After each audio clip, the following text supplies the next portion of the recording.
সবজির দামে লাগাম টানতে প্রশাসনের অভিযান। জলপাইগুড়িতে লাগাম ছাড়া সবজির দামেই নাজেহাল সাধারণ মানুষ। অভিযোগের ভিত্তিতে এবার বাজারে অভিযান চালালো জেলা প্রশাসনের টাস্ক ফোর্স। ব্যবসায়ীদের কড়া সতর্কবার্তা দেওয়া হয়েছে, অতিরিক্ত দামে সবজি বিক্রি করলে নেওয়া হবে প্রশাসনিক ব্যবস্থা। রবিবার সকালে জলপাইগুড়ি শহরের দিনবাজারে অভিযান চালায় জেলা প্রশাসনের টাস্ক ফোর্স। অভিযোগ, শহরের বিভিন্ন বাজারে সবজির দাম নির্ধারিত মূল্যের তুলনায় অনেক বেশি নেওয়া হচ্ছে। সেই অভিযোগের ভিত্তিতেই বাজার পরিদর্শনে নামে এনফোর্সমেন্ট ব্রাঞ্চ ও পুলিশ প্রশাসনের আধিকারিকরা। আমরা কিন্তু এবার থেকে সিভিলা টিম পাঠাবো। সিভিলা টিম কিন্তু এসে দাম জানবে, তারপরে পুলিশ এসে কিন্তু দাম জানবে ইউনিফর্মে এসে।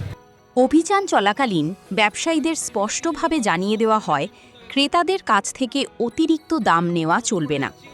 সরকারি নির্দেশ অমান্য করলে ভবিষ্যতে কঠোর প্রশাসনিক ব্যবস্থা নেওয়া হবে বলেও হুঁশিয়ারি দেন টাস্ক ফোর্সের আধিকারিকরা।